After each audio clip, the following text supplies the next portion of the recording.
Welcome to the Tuscarawas County Anti-Drug Coalition podcast, bringing you open and honest conversations about resources in Tuscarawas County. Now here's your host, Jodi Salvo. Hi, this is Jodi Salvo. Welcome to another edition of the Tuscarawas County podcast, and this should be a really fun one today. I'm kind of excited about this. We are talking to Jessica Sexton. She's one of the youth facilitators for the Youth Advisory Board, or Youth to Youth, here in Tuscarawas County. I'm an employee from OhioGuidestone, and she's actually from my office, so it's kind of fun to have Jess here. And we also have Cohen Schwenk, who is from Dover High School, Dover Youth to Youth, and he's representing Dover in the Youth Advisory Board this year. So I just started with all that, but you guys will fill in all the pieces.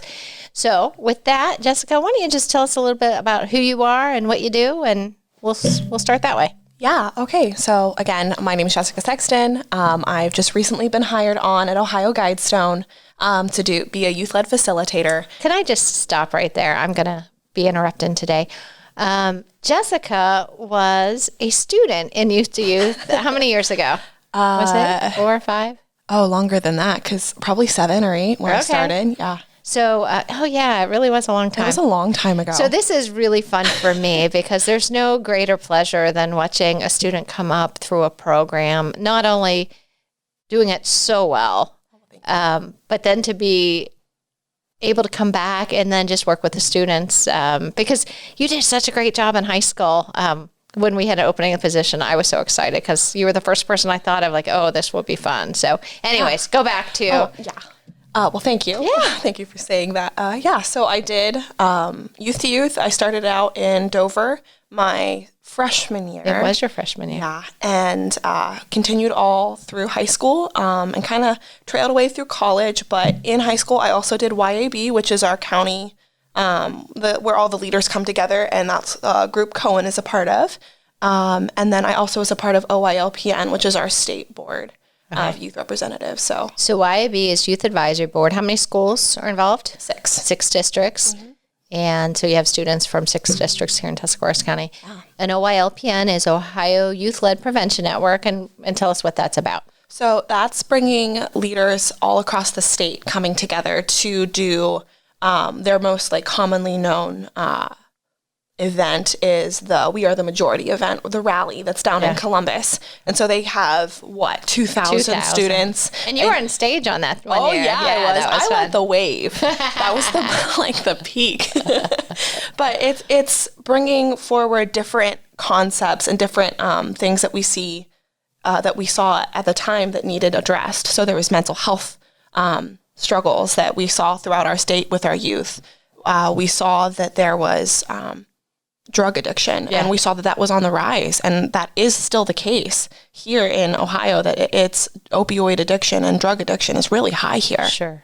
And so just kind of trying to bring other youth along and show that there are youth that don't want to participate in these things. And it's the majority of the youth. Absolutely. I'm just also going to tout on the work of the youth-led prevention here in Tuscarawas County, because we've been privileged to have some really strong leaders. Actually, I think you were the first one on OYLPN, but we've had quite a few here from Tuscarawas County that were pretty powerful instruments at a state level. So it's just been fun that our youth to youth in the districts, then we have youth leaders at the Youth Advisory Board, and those youth leaders end up being kind of picked up at a state level and able to do some pretty neat conferences and speaking engagements across the state. So super fun. Yeah. So Youth Advisory Board, OYLPN, and then what are you doing now? So now I go through different schools, and we're just leading some of the youth to youth groups that are still kind of functioning with all this COVID mumbo jumbo that's going on. But I primarily work with our YAB group, and that's all virtual pretty much. And that is all students from most of our different schools. So Cohen's a part of that. We have a decent group. It can range from 3 to 15 of students who we come together. We are tackling different things that come up each month. And so primarily this month is Red Ribbon Week. That's coming up. That starts tomorrow. And just different events like that. Cool. Mm-hmm. Okay, from Jess, let's go over to Cohen. Cohen, it's great to have you here. How long have you been involved with the Youth to Youth? I've been on the mentoring team this is my 3rd year. And you're, what grade are you in? I'm a junior. Okay, awesome, because I knew you weren't a senior yet, and yet I know we've worked with you, or you've worked with us, been a really active participant of Youth to Youth and Youth Advisory Board for a couple of years. So tell us a little bit about yourself. Once again, I am Cohen Schwenk, as Jodi said, and I go to Dover High School. I'm kind of a guy who's all over the place doing different stuff, but one thing is for certain, if YAB needs me or Y2Y needs me, then I'm definitely going to try to be there. Awesome. So tell us a little bit about your experience over the last couple of years with Youth to Youth or Youth Advisory Board. Well, I will say my experience with Youth to Youth and mentoring has been nothing but positive. We've been spreading a positive message to kids all over the middle school and going in and hammering on the fact that drugs are bad and drugs are not okay and everything like that. Yeah.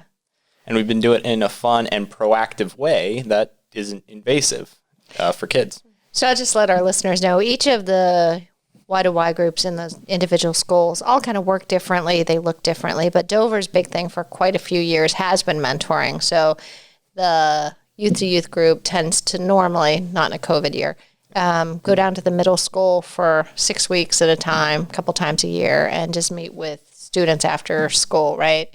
Yep. And what kind of topics and stuff? That's always been fun. We usually go over like marijuana effects, cigarette effects. We go over some bullying topics and some how to reach out to people. Yeah, pretty neat. Decision-making stuff, too? We go over decision-making a bit. And how about Youth Advisory Board? Youth Advisory Board has been kind of a blast with all these like projects and being able to meet new people. It's really more community focused, and I think that's what we need to tackle nowadays is the community instead of just schools. Yeah. Because the opioid epidemic in Ohio isn't just students, it's also adults. Sure. And although we're aiming at students, if we aim for the community, we can hit a broader audience. Sure. So what's been your favorite project you were involved with over the years? I would actually say my favorite project has been the mentoring. Okay. Mainly because it's just kind of fun to do these little activities with the kids and teach them how to deal with these situations and what to avoid.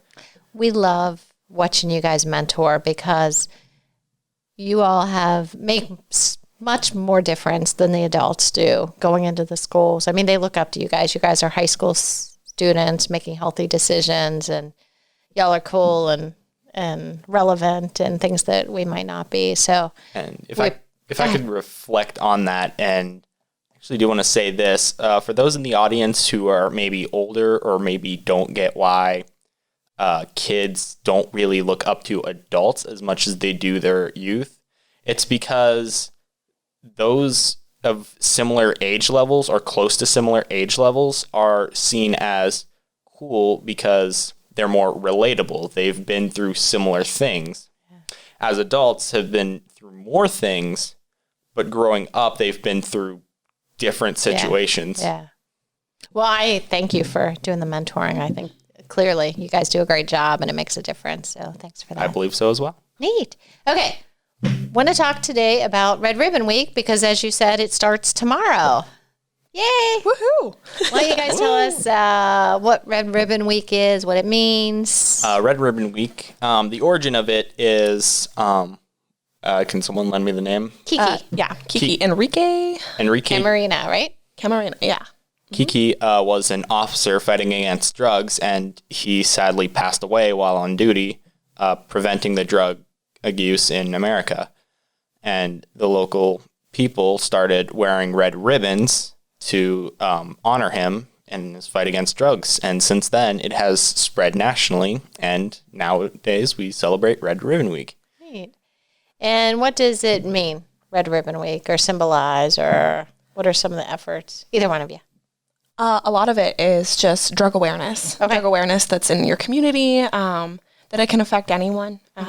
He died, unfortunately, being tortured by people who were selling drugs. Sure. And so much of that is this stuff can affect anyone. It can be in any family. And just to not, I think some of it is to break down the stigma around it.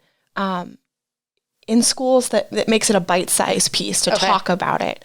And then, to show respect to the family. Yeah. Cool. So what are we doing here in Tuscarawas County for Red Ribbon Week, or what are y'all doing? Well, the first, one of our first things that we had to do was get the commissioners to signify that it was Red Ribbon Week. So a group of representatives from the YAB community, myself, Jess, and a few other people went down to the commissioners and told them kind of what we're telling the audience here, what is going on, what we're doing, what our mission is, why Red Ribbon Week is important, how we're reaching out to the community, and asking them, hey, can you please declare it Red Ribbon Week? Nice. And they did. They're a great group of guys, aren't Yeah, they? they are. Oh, yeah. They're fun. So supportive. They really are. So the commissioners did a proclamation, earlier this week? Was it this Yeah, week? that was... It was Monday. Yeah. Okay. Thank you. Cool. So, and I heard you on the radio, or was that... I heard a lot of people on the radio this week. I think they interviewed all the students, correct? Afterwards, an interviewer came up and interviewed all the students that were there, and also interviewed Jess. Me. Yeah, I heard y'all. I think I was listening to WTUZ this week. Yep. Heard quite a bit. So, commissioners did the proclamation. You guys provided some information, education on radio this week. Yeah. And I heard they are lighting the courthouse up red. They are later this week. Oh, that's kind of cool. Yeah. So if anyone's driving downtown Tuscarawas County, New Philadelphia, you see a red courthouse, that's to commemorate Red Ribbon Week this week. I will say it'll be a good transition to Christmas. All they have to do is add green. There you go. All right. Very good. So what else? Anything else y'all are doing? Oh, yeah. So we have all different kinds of schools who are picking and choosing kind of what they want to do. So Tusky Valley is doing a lot of decoration of their own classroom doors. Okay. And they're a pretty small group, but they've already done a few. And that's really encouraging to see. TCC has a pretty large group, and so they're having a dress down day. And whether we're putting stickers on them, we've been working with the youth group there. So dress down day is a big deal when you wear uniforms. Exactly. I've heard that. Okay. Yeah, and so they've actually had announcements. We have a pretty big leader there, Brock, who has been just, I think with a few other students every day, just putting out things about Red Ribbon Week. And then our big project that YAB is putting on is decorating Al Landis's door. And so with Red Ribbon Week, one of their big things that they do is a door decorating contest where winning school or winning participant gets... And this is a nationwide. This is a nationwide contest. Okay. And if it's a school event, at that point, the winning school gets an iPad, which is like really cool, and then $1,000 for their school. And that's just really pretty cool. Yeah.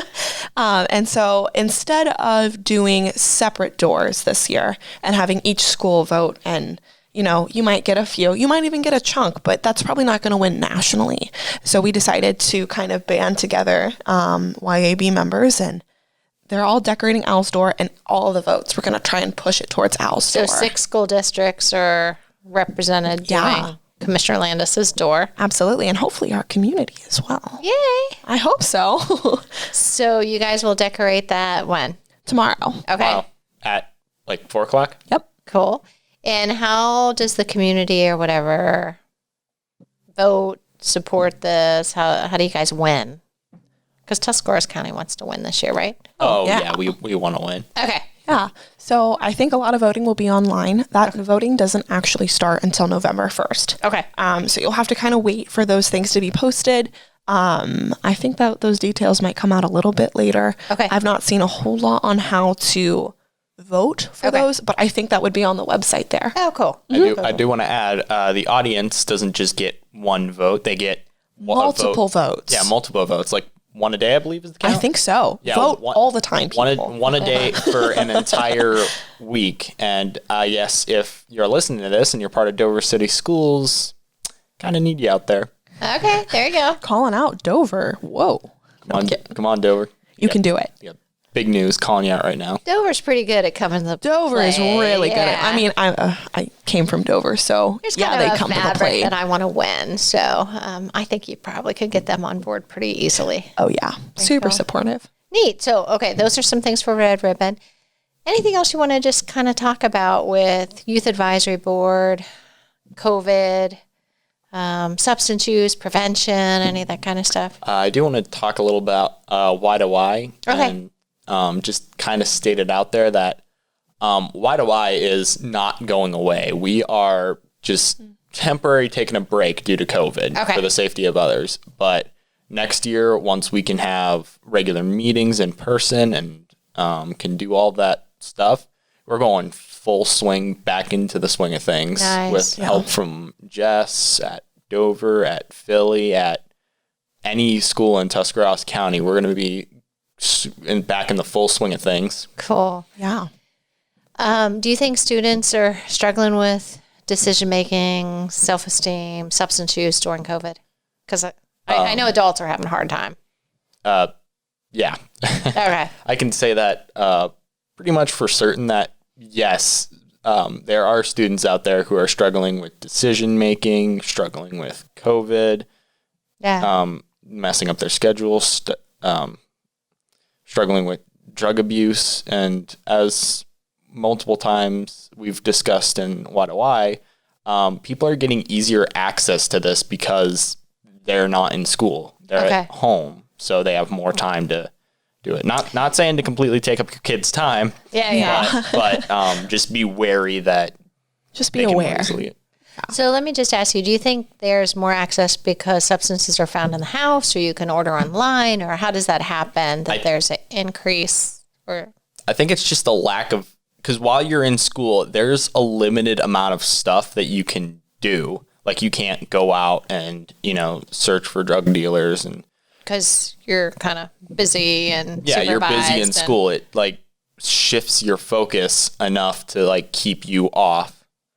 So too much free time is not a friend. Is that what you're kind of saying? Too much free time, lack of a hobby. Yeah. I think there's a lot that plays in with being lonely and just social isolation, just like the act of actually not being able to go out and do something. Sure. And I mean, buying drugs in person is a reality, but there is a lot of, you can buy online. It's not hard. Yeah. And so just with students being home, I think a lot of it that plays into it is mental health. And I think that's something that YAB members are hoping to pursue next month. Okay. Yes, we want to tackle this substance abuse, but there also is this factor of there are so many people who are very, very isolated right now, and that's affecting mental health. And sometimes there is that need to be not with people necessarily, but a community, and not having that can lead to you know choices. what? I'm glad you brought that up. I think a lot of times, substance use is really stems from a root cause. Absolutely. And that root cause can absolutely be depression, anxiety, social isolation. Any kind of mental health. Sure. Yeah. I feel like there's 3 big things that can cause someone to go into drugs. That would be misinformation, peer pressure, and depression and loneliness. Those are the 3 biggest that I've seen. Okay. I would even throw in boredom. I would throw that in as a 4th. Just genuinely not having anything to do, with rural communities. Yeah. And if you even have one, let alone multiple of these things, it can seriously throw you off. Yeah. For sure. I think those are really important reasons. So what can adults, community members, parents, how can we help? Invest in your students. Okay. Spend time with them. Check in with them. What do you think? Just reach out to your students. See what your students are doing. Don't be a helicopter parent, of course. I advise against that. But just But just check in with your student. It's like, hey, how's it going? What are you doing? And it's like, also like maybe plan some family activities. Like we go in putt-putt. I believe some putt-putt places are still open, although Tusk just went into red, so I'm not sure about that anymore. Yeah. But you could also just sit down, watch a movie. Sounds good. You could stream. So you're kind of giving parents permission to know, even if your kid acts like they don't want to do stuff, they probably do. Yeah, I will say, I just want to call out all the parents right now and say that if you think your child is the perfect child and wouldn't do a thing, I'm calling you out right now. There's still a chance they're doing drugs. Yeah. Like that kids get better and better as they grow older of putting up a facade. Yeah. And so that's why you need to check in with your kids, not break down that facade, but try to get to know them truly. Yeah. I appreciate you saying that, because I think sometimes adults just don't understand what substance use looks like today, because it looks very different. The devices, the substances, they're very easy to conceal. It just looks differently. And anybody can use, whether you're an adult or a young person, but, the environment's very different than what it used to be in years past. So I appreciate you saying that. Yeah. And I think some of that, just encouraging parents and encouraging community members who are involved in churches, especially churches, you have a really cool opportunity to love on some of these students just by sitting down and having coffee with them, sitting down and teaching them something and giving them an alternative thing to do. It doesn't have to be this big, complicated problem that we're fighting on. It can genuinely just be a connection. Yeah. And that's definitely what has encouraged me, is just having wonderful people like Connie, you, Kim, Caitlin, who have just poured in. Yeah. And I think having those stability partners can help a lot of people. Awesome. Yeah. Well, Cohen, and I watch you, all you youth leaders. One thing I have learned over the time is the more we expect, you guys always rise to the occasion. You usually exceed what we think you can do. And I'm sure that helps, having adults that create spaces for you guys to thrive. You know what I mean? Yeah, it definitely does. With the tools that we can get, with the space we need to do it, we can we can do a lot of things. Yeah. And I guess another thing is the motivation is not really needed, because you guys are providing us with the motivation that's helping out the community. Yeah. And snacks. But mostly helping out with the community. Please know we're very not mindful of the snacks. Yeah. No. We know food is important. But that motivation of helping out our peers or helping out those in the community is a really big drive for a lot of us, of just going at it. Yeah. I love that you say that, because I don't know if adults always realize how great your generation is. Your generation really, and I've said this for years, you guys care about other people. I think more than a lot of other generations did. I always see it. It's, you guys kind of want people to be genuine, authentic. You like justice. I know that's a broad statement, but I see that your generation really is about, y'all don't tend to judge other people, and you want everyone to do well, and you're willing to step up and be some of those solutions, which is super exciting for me, because when I watch you guys go from freshmen to seniors and then think, oh my goodness, you guys you're changing the world already. And it's just fun to think about how you're going to be used in the future. So that's super fun. Well, I'll tell you what, anything else you guys want to add about Youth to Youth? Red Ribbon Week? Wear red and vote, people. There you go. Yeah, wear red. Vote for the door. We'll have information out on Facebook and social media, probably in the newspaper coming out. Well, listen, I want to thank you guys for coming today and just sharing a little bit about the Youth Advisory Board, the work in the community. You guys are making a difference. And I personally appreciate it. I know our listeners appreciate all y'all do. Oh, well, thank you for having us. Yeah. Well, thanks. Yeah, thank you for giving us on.